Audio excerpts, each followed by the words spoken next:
melalui kitab. Dia mengaji kitab Ihya Ulumuddin, dia baca kitab Futuhatul Makkiyah oleh Ibn Arabi, dia baca lagi macam-macam kitab lah yang dikarang oleh ulama-ulama sufi. Dia pun dapat tahu tentang alam rohani ini dari kitab. Dan ada satu lagi orang dapat alam rohani ini melalui laduni. Ini kita pernah dengar ilmu laduni ini. Wa 'allamnahu min ladunna 'ilma. Kami ajar dari sisi kami ilmu. Kepada siapa ayat ini ditujukan? Kepada Khidir alaihi salam. Dia boleh jadi tok guru Nabi Musa. Satu masa tok Nabi Musa berasa kemang. Dia rasa dia manusia biasa juga kan, walaupun rasul Nabi. Dia tanya Tuhan, ya Tuhan, siapa yang ada lebih berilmu daripada aku? Kata Tuhan, ada seorang, hamba aku nama Khidir. Wa 'allamnahu min ladunna 'ilma. Kami ajar daripada sisi kami ilmu. Itu yang terbit ilmu laduni tu. Ilmu laduni ni ilmu yang terus dari Allah. Ilmu yang terus dari Allah. Dia kalau televisyen kalau macam starlight tu dia terus je, direct terus saja.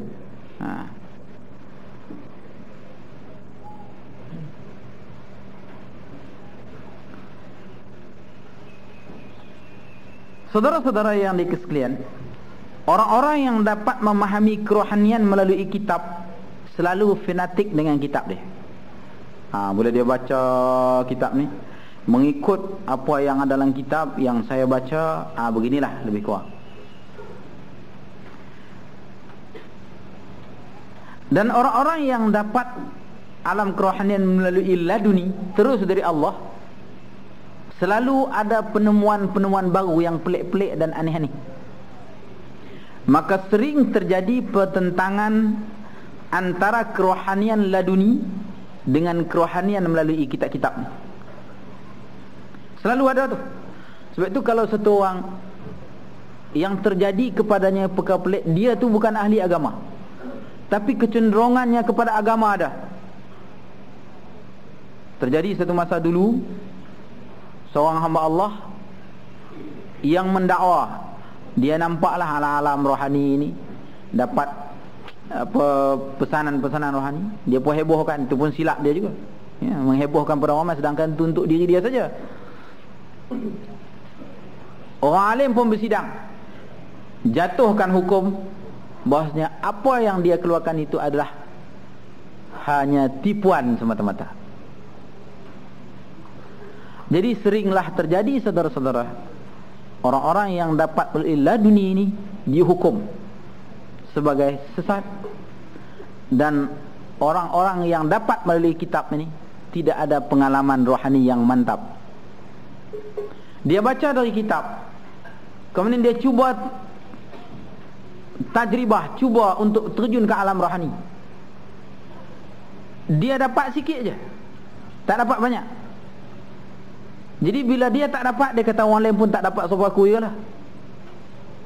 Ini berlaku pertentangan yang hebat. Apa yang perlu, saudara-saudara, ialah sering faham memahami antara dua golongan ni. Orang ilmu laduni hendaklah mendalami kitab, mempelajari alam kerohanian melalui pengalaman-pengalaman ulama dahulu. Misalnya kita dalam kitab ada dakwaan setengah ulama, dia kata dia pernah semayang dengan Imam Mahdi selama 1 minggu. Ada ulama besar, bukan ulama kecil, ulama kampung ni mengaku kita boleh kata gilanya punya ulama ni. Ulama besar yang kitabnya beratus-ratus, dia kata dia semayang dengan Imam Mahdi seminggu. 700 tahun yang lalu dia cerita ni. Ini macam mana pula ni?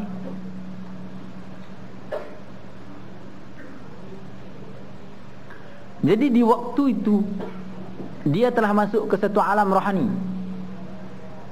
selama seminggu. Kemudian bila lepas seperti itu, dia tulis dalam buku dia.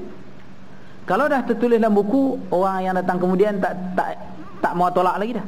Tapi kalau berlaku sesuatu yang belum ada dalam kitab-kitab besar, banyak orang nak tolak. Saya buat contoh, katakanlah pengakuan ulama-ulama besar, mereka berjumpa dengan Rasulullah. Ya.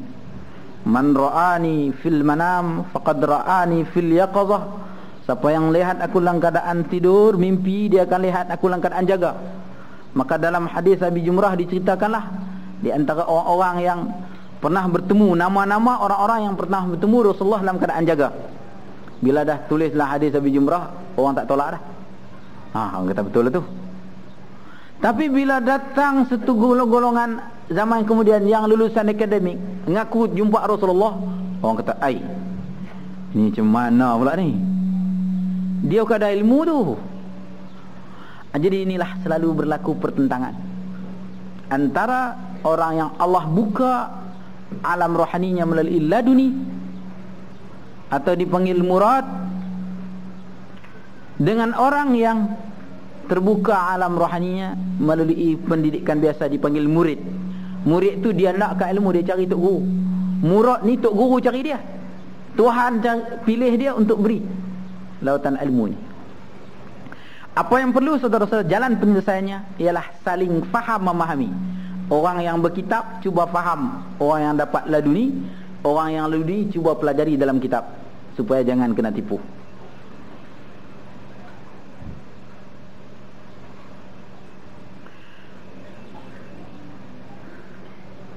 Mengenai laduni ini, ada orang yang Allah buka untuk diri dia dan ada orang untuk orang lain. Ilmu laduni yang luas itu, ada orang yang Allah buka untuk diri dia saja.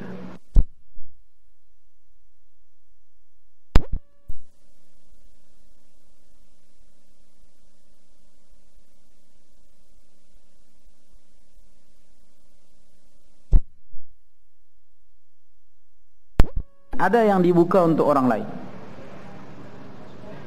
Dan ada orang yang dapat ilmu laduni ini, terbuka alam gaib bagi dia, macam wali-wali Allah. Tapi dia bukan wali, cuma berkat wali-wali. Orang-orang yang pernah berkhidmat kepada wali-wali Allah, kadang-kadang dia dapat juga cebisan-cebisan, cetusan bunga api wali itu. Dia bukan wali, berkat wali-wali saja.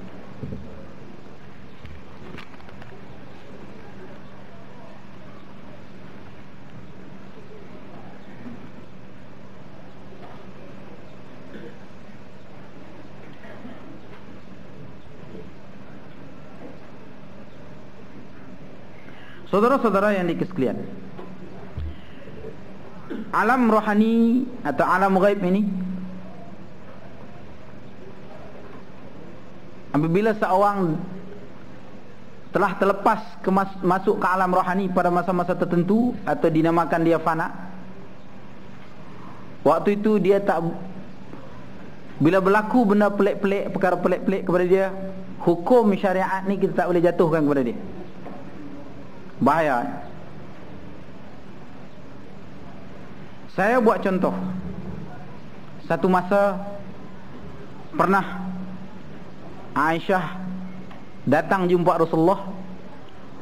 Rasulullah tanya, "Siapa kamu?" "Saya Aisyah." "Siapa Aisyah?" "Saya anak kepada Abu Bakar." "Siapa Abu Bakar?" Aisyah waktu itu dah faham, karena dah beberapa kali terjadi perkara demikian kepada Rasulullah. Rupanya dia bertanya itu karena dia dalam fana. Dia bukan duduk alam biasa ini lagi, alam roh, dia nampak alam lain. Jadi bila orang cerita siapa Aisyah, dia macam tidak nampak lagi Aisyah. Sebab tu dia tanya, siapa Aisyah? Aisyah anak Abu Bakar. Siapa Abu Bakar?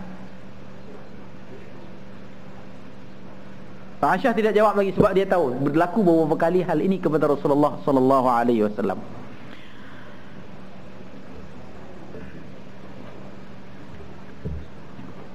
Pernah terjadi saudara-saudara, Nabi Musa bercakap dengan Tuhan.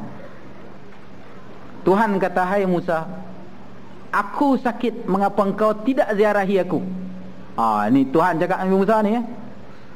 Tuhan ada sakit-sakit pula. "Aku sakit, mengapa engkau tidak ziarahi aku?" Anak hati-hati ni ya, jangan sesat ni.